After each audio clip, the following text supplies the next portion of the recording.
Okay, so my name is Khalil. I'm one of the nurses from Endoscopy South Mead Hospital. So I've been a nurse since 1993, really. So I've done lots and lots of nursing in this intensive care to research. And now I'm in endoscopy. Okay, so I'm anticoagulation specialist nurse as well, working in endoscopy. So I'm dealing with all patients, really, requiring anticoagulation and coming to have endoscopic procedure. Okay, so I do the bridging, I do the decision making in terms of when to stop the medications, but the consultants or the endoscopist will be people. She's so upset. She's fine. Okay, so it will be your job, guys, to restart the anticoagulation post endoscopic or post any procedures, really. Okay, so this is my learning objective. So we just need to identify GI bleeding risk of anti-antithrombotic drugs for patients undergoing endoscopy procedure. Okay, so we'll be talking about warfarin and DOACs and antiplatelets like aspirin and clopidogrel, okay, or if patients are in combined therapy. And we would like to increase the knowledge of understanding, okay, of the proper peri and post-procedural management of oral anticoagulant.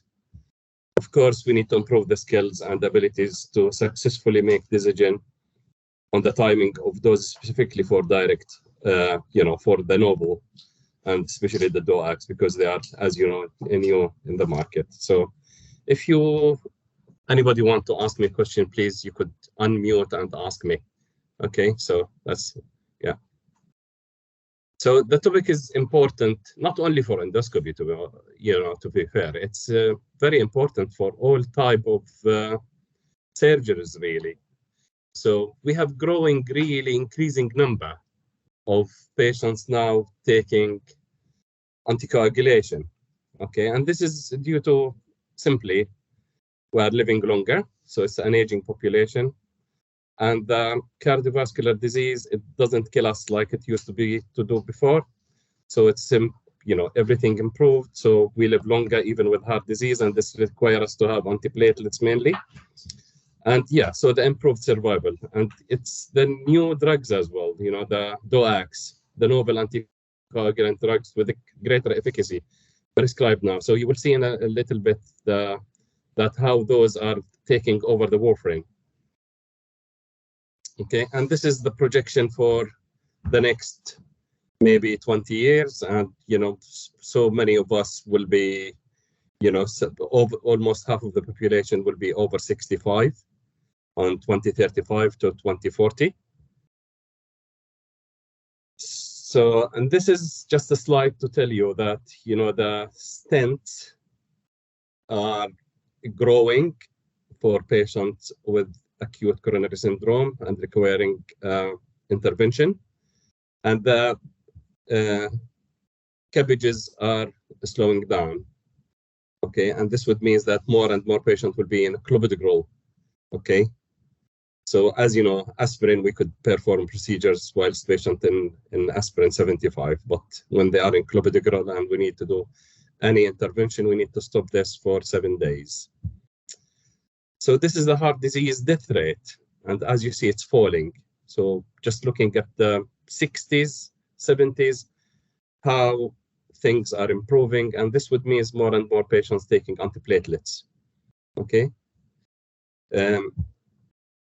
This is just to show you that how the warfarin is losing. Okay. And the use of especially apixaban and rivaroxaban is growing. Okay, so in a little bit, you will find most of the patients will be started taking those DOACs because, as you know, now they are licensed for VTE management and for stroke prevention in AF, especially it's the non-valvular AF.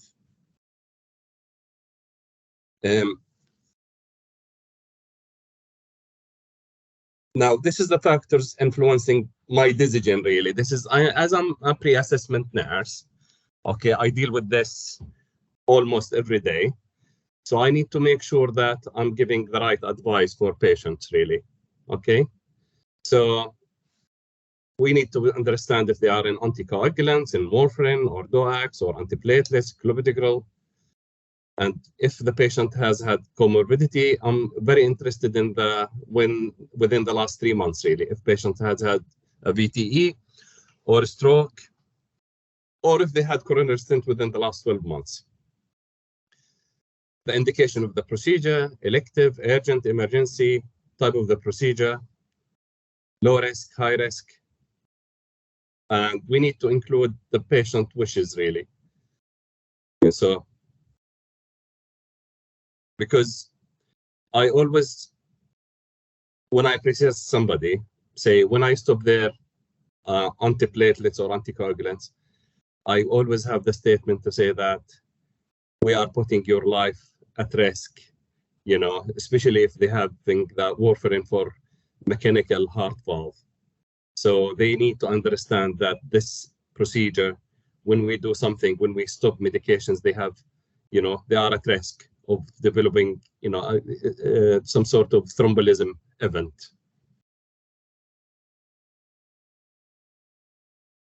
So this is the BSJ guidelines, and this came in August last year.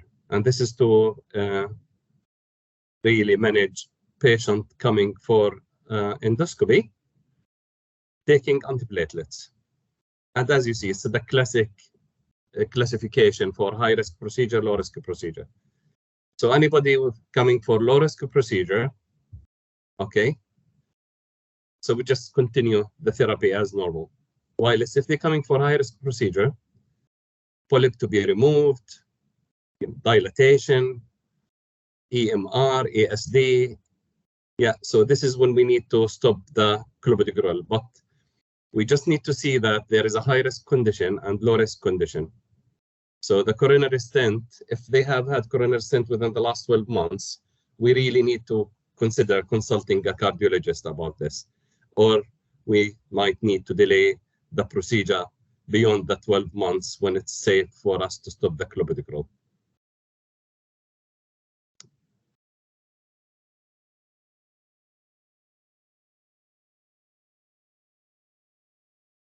Am I going too fast, guys, or you happy? No, that's a really good pace, Khalil. Thank you. Yeah. Okay. Thank you. Yeah. So,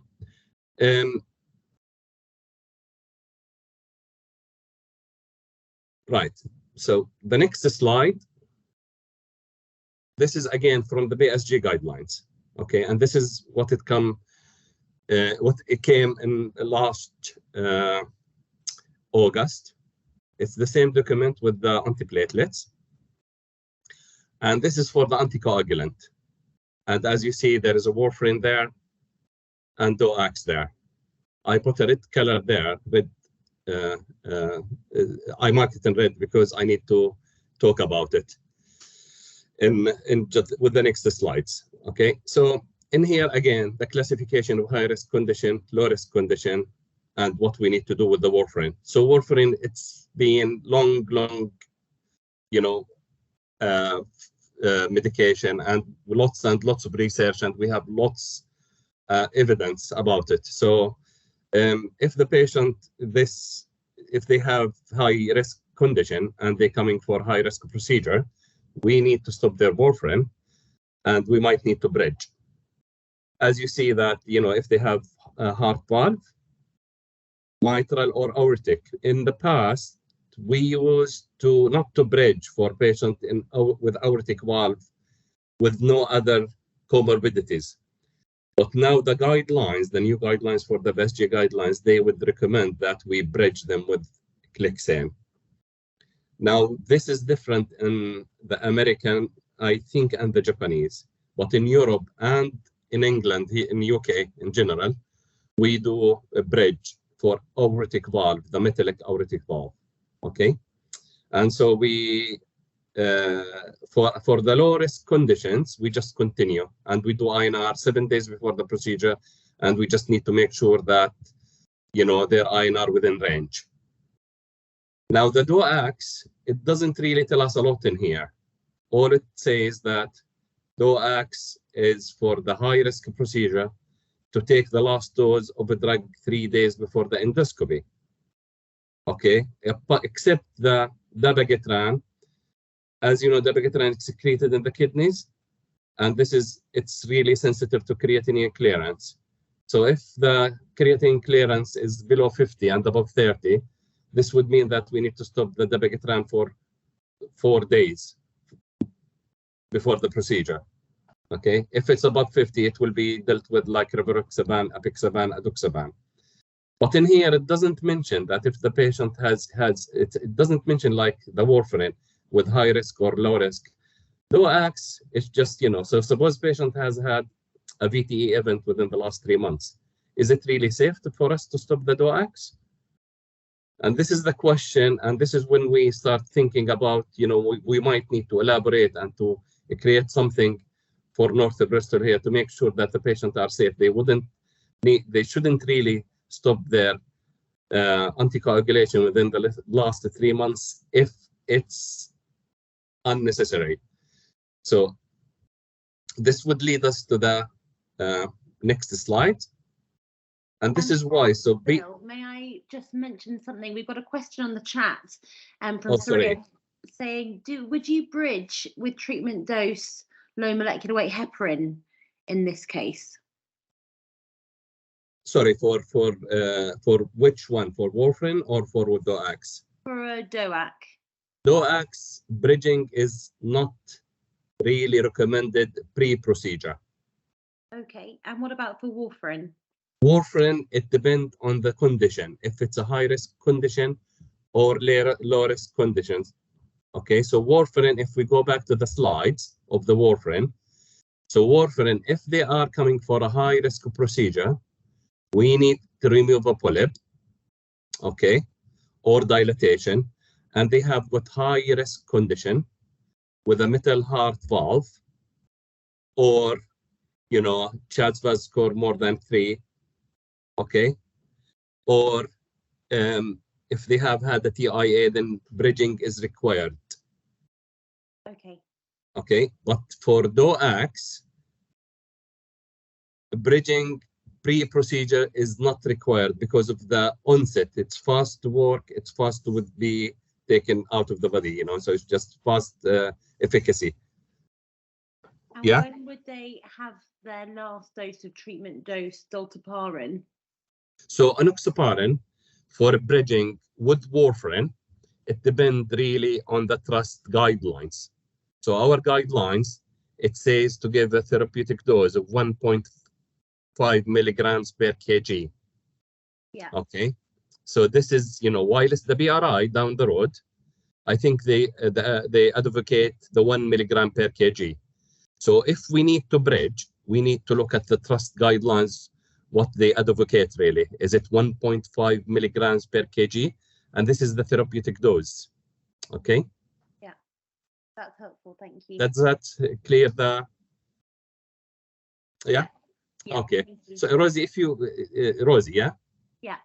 Rosie, if you stay with me, sorry, because I've been as a somebody to really watch. I never done this I wasn't a presenter. This is the first time. Okay, so excuse my knowledge about Teams. So I would really, this would be helpful if you just, Fine. I'll keep an eye on the chat and I'll let you know if any questions come up. Thank you. Thank you. Okay, so this is the bridging is very, very important business, especially, and we need to go to the guidelines, and anticoagulation specialist nurses and hematology should be really consulted. Okay. So the BSG guidelines, as I said, they don't really give the DOACs enough amount of, guidance really on this algorithm. But in between the lines, it will tell you that if the patient has had, let me just move to this slide, and then the next slide will explain what I meant. So the BSG guidelines doesn't address management of DOACs with high thrombotic risk. which means that patient has had VTE within the last 3 months. So what do we need to do with a low or high risk procedure with patient who has had a VTE? So the focus with the BSG guidelines was mainly to prevent post-procedure bleed with this, rather than preventing the thrombotic event. So if you look here, this is all what it says, the guidelines, just take.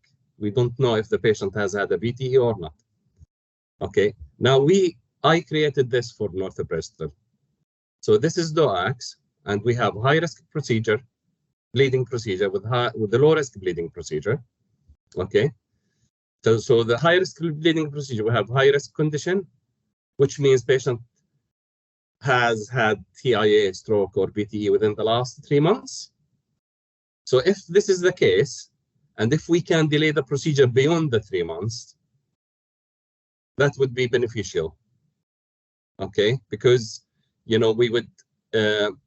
wouldn't put the patient at any risk of having another VTE. The risk of them having a VTE when the anticoagulation interrupted within 3 months is really high. Okay, so we just wait until 3 months and beyond. If it's a low risk procedure, low risk condition, we just ask the patient to take the last dose 3 days before the endoscopy. Okay, and again, for dabigatran, we need to check the creatinine clearance. So for low risk bleeding risk, okay, we can't just ask the patient to omit the dose in the morning, because again, we don't really want to put them at risk of having a recurrent VTE within the first 3 months. So we try to continue DOACs and just let the clinician who is doing the procedure that this patient has had a VTE. This is what I do in day-to-day, yeah. And if they are happy, they most of the time they are happy, and they will just do the procedure without interrupting the DOACs. And in low risk condition, we omit the dose in the morning. So low risk condition means that the patient has had the VTE for over 3 months. Okay, so I done a timetable, like it's a traffic light system. Again, we use it in North Bristol here. So this is all in you guys. This is all last 3 months. We've done this because there was a huge amount of confusion when to stop, when to start, especially with high risk and low risk procedures. So as you see, it's all the DOACs in there. Dabigatran, it's if creatinine clearance over 50 or between 30 to 50. If the dabigatran will be contraindicated for creatinine clearance less than 30. So I should have really altered this there. Okay. So green means just carry on with the dose. Red, stop. And the orange, this is amber. This is left for you guys when you do the colonoscopy or you do polypectomy, when it's the safest time to restart. And it depends on the, how big the polyp was, the risk of bleeding post-op, and of course the risk of VTE. Okay, so all you need is just to insert the date here, go backwards and see when the last dose should be given, and onwards to see when we can restart the anticoagulant. Okay.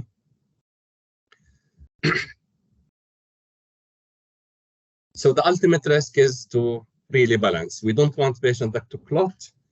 We don't want to bleed, but unfortunately these things happen. Some patients, they have an event when we stop their anticoagulant and they have either bleeding or clotting. And this is steps for me as well to decide if I need really to interrupt as an endoscopy pre-assessment nurse and anticoagulation nurse. Okay, so the question is, is interruption of antithrombotic therapy in pre-procedure period required? Do I really need to stop the blood thinners? Do I need to really stop the antiplatelets or anticoagulant? So I need to ask the bleeding risk of the procedure. Okay, and if the thrombotic therapy is interrupted, what are the risks of thrombolism? So we just need to weigh all these things, and it's patient at risk for thrombolism. We need to balance the thrombolytic versus bleeding risk. And this would be the clinical judgment. If things are above and beyond my knowledge, I always go and consult my seniors or the clinician who's doing the procedure, or hematology or anticoagulation clinic in here. So we just need to see that, you know, based on these risks, do we need it to bridge or not to bridge? Now,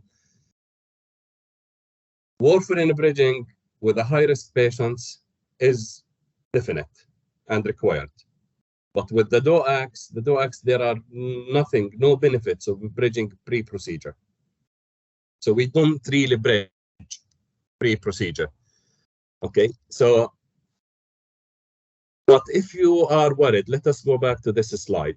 Okay, so bridging pre-procedure for DOACs is not recommended. Post-procedure, if you feel that the patient at high risk of VTE, the recommendation is prophylactic dose of Clexane until it's safe to resume the DOAC. I hope this is clear. Okay, and if you have any question, please do ask. Okay, so but here, if the bridging is required, and this is mainly we do it for warfarin, most of the time we use a Clexane. In the Bristol here, north of Bristol, I always use a Clexane, and it's 1.5 milligrams per kg as therapeutic dose. So the next slide, we just need to talk a little bit about acute GI hemorrhage, if they are taking antiplatelets or anticoagulants. Is there any question, Rosie? Or anybody? So I think we're okay at the moment. Yeah. So this is a little bit, you know, we don't really deal with this, the acute hemorrhage in here, as in we only deal with it endoscopically. So patient, when they come either with upper GI or lower GI, we try to use the clip or the, you know, the cautery, and just try to, we do hemospray.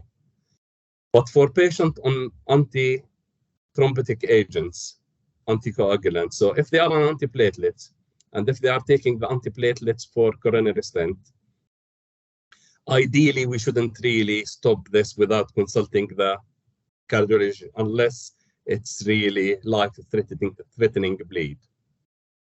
So in case of a major hemorrhage, the recommendation is to continue the aspirin. So if patient has had a coronary stent and within the first 12 months, and they came with hemorrhage, so we stop the clopidogrel. But yes. I like teaching this. Okay. So if we stop the clopidogrel, but we continue the aspirin.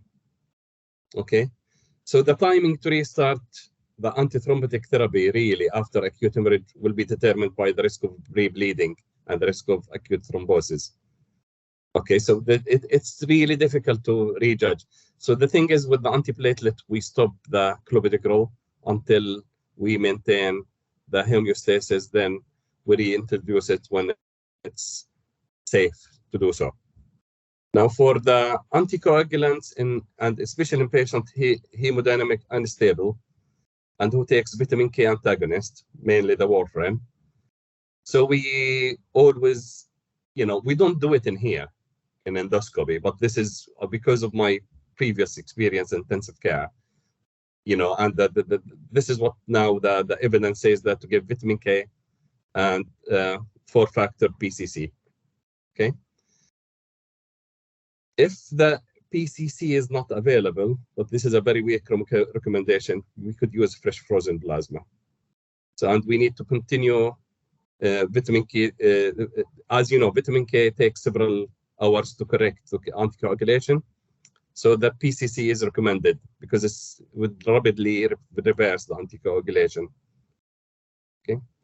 PCC is preferred over fresh frozen plasma for the lower volume load, faster onset of action, and no need to check patient's blood group. And we still need to give low dose of vitamin K okay, in situation to prevent the INR rebound.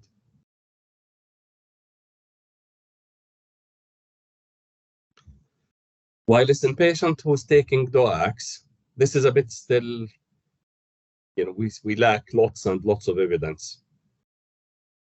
But for dabigatran, which is, as you know, that it's the thrombin inhibitor, okay, we have this, sorry, I can't even say it, idrozumab, and this is the antidote for dabigatran. The beauty of it, it works within minutes.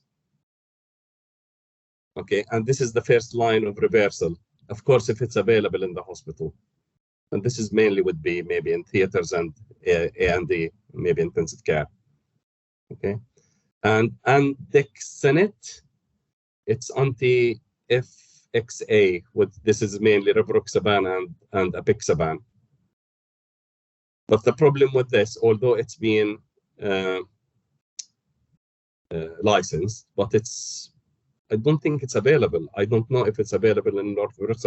I don't know if it's available in Southwest, or if anybody of you guys used it before. Okay. So, but if this is not available, we could always use the PCC, either for the dabigatran or the rivaroxaban, apixaban, aduxaban.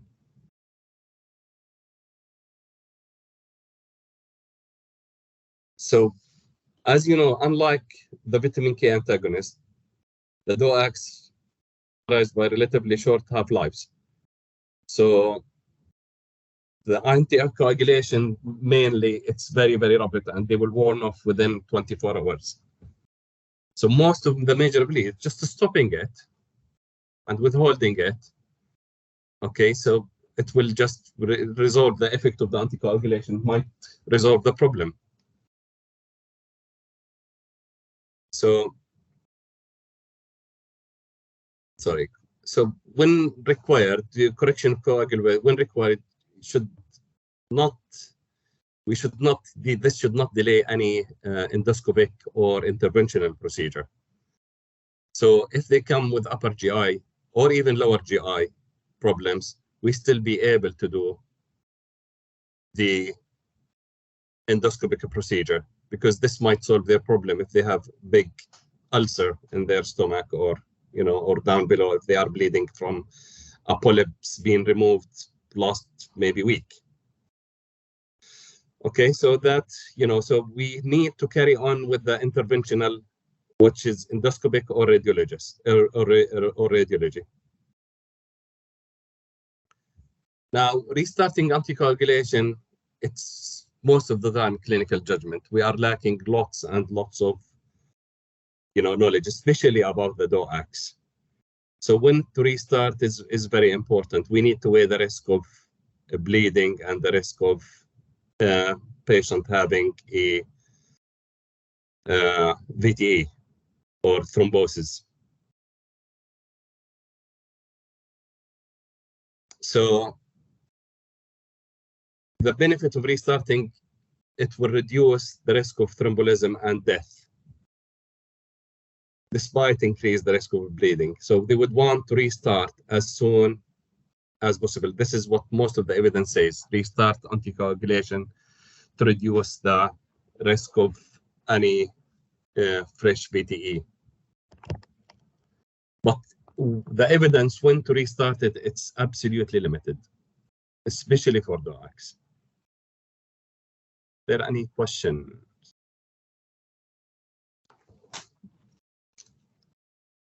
Nothing more on the chat at the moment, Khalil.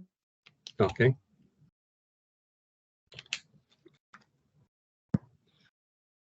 I was really a bit confused what to give you, what to talk about, guys, really, because this is the first time I'm talking with really doctors, and mainly doctors, really.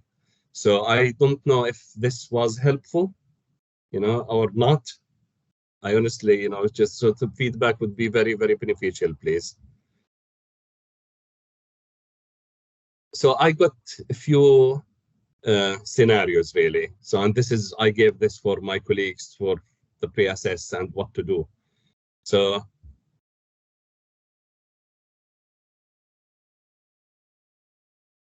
So if we have a 76 years old female with atrial fibrillation, a hypertension, prior stroke within 3 months, receiving dabigatran, requires a colon with a standard pulpectomy. Kidney function is normal and weight is 75. What do we do normally? Okay, so the trick in here, it's the 3 months. Patient has had a stroke within 3 months in dabigatran. We try to delay the procedure beyond the 3 months, if possible. And this is when we need to speak to the clinician who referred the patient to us. Okay.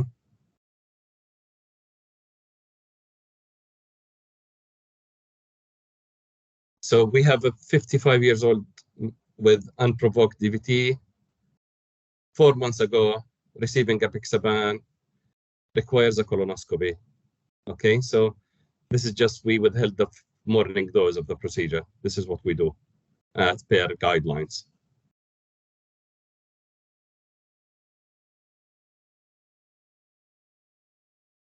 A 68 years old female with atrial fibrillation, hypertension, congestive heart, receiving rivaroxaban 15 milligrams daily. So require flexisig due to bright rectal bleeding, creatinine clearance of 35. Again, we just withheld the morning dose.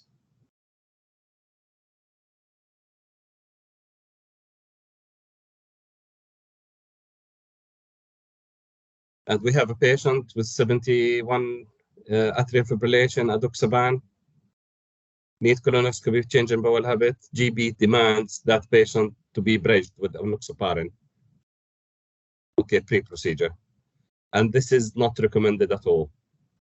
Okay, so DOACs and the bridging pre-procedure is not recommended. If the patient needs to have, if we are worried about their, to develop VTE, we might introduce a Clexane prophylactic dose post-procedure until it's safe to restart their DOACs.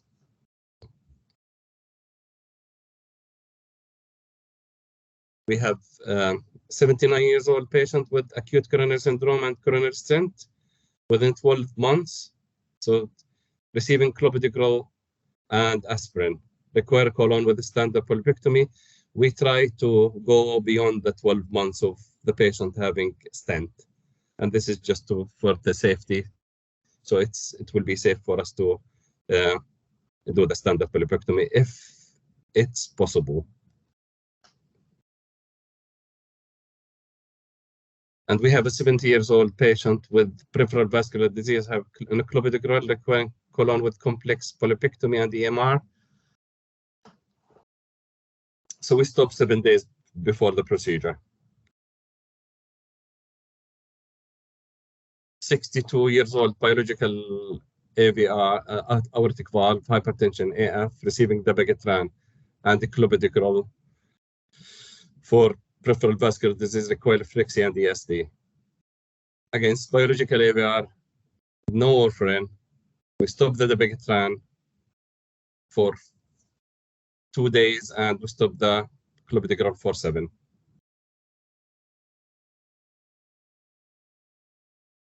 And this is a mechanical mitral valve receiving warfarin. This needs definitely bridging. I was expecting this to take longer, but it looks like it hasn't. So if you have any question or, I'm happy to chat with you guys. I don't know if this was beneficial or not.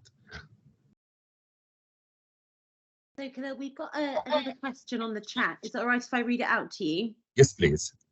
So in your trust, for the 2-week wait colonoscopies for change in bowel habit or PR bleeding, i.e. don't know if biopsy or polyp removal might be needed, would you do a diagnostic colonoscopy first and then bring them back for a second colonoscopy with procedure and appropriate omission of anticoagulation or antiplatelets, or advise the omission of anticoagulation or antiplatelets as per the guidelines for their first colonoscopy, just in case something else is needed? So for the first colonoscopy, if it's diagnostic, it's coming GP 2 weeks wait from the, either for change in bowel habit or bright rectal bleeding or anything, we just follow the guidelines. Okay, so we don't tend to stop the anticoagulation for the diagnostic first one. Now, if they're coming for a polyp surveillance, okay, so we know that this patient has had polyps, for example, 2018, 2019, and they are on anticoagulation. Yes, we stop it because most likely those patients have a polyps. So we, of course, if it's safe to stop their anticoagulation. But GP 2 weeks wait, any GP 2 weeks wait, diagnostic procedure, we don't tend to stop the anticoagulation unless we know that this patient is under polyp surveillance program. So if he came before, or if she came before with polyps removed, but they are coming for completely different indication, most of the time I ask them to stop their blood thinners, their anticoagulation. Is that clear, the query? Yeah, so I guess what you're saying is for most 2-week wait referrals, chances are that you won't have to do any intervention or procedure. No, They would come back for that at a later date. Yes, so now patients who are taking either antiplatelets or anticoagulants and coming for 2 weeks wait for any reason, I will explain for them that I'm not going to stop their clopidogrel, for example, or I'm just going to omit their DOACs on the day of the procedure. Okay, but if we found polyps, I make myself clear, we might need to book the procedure again. Yeah. Now, there is a talk about, why, I don't know if anybody deals with bowel screening, because the bowel screening, I think if the FIT test came more than 120, and it's their first colonoscopy, they manage the anticoagulant different. So they stop their anticoagulation.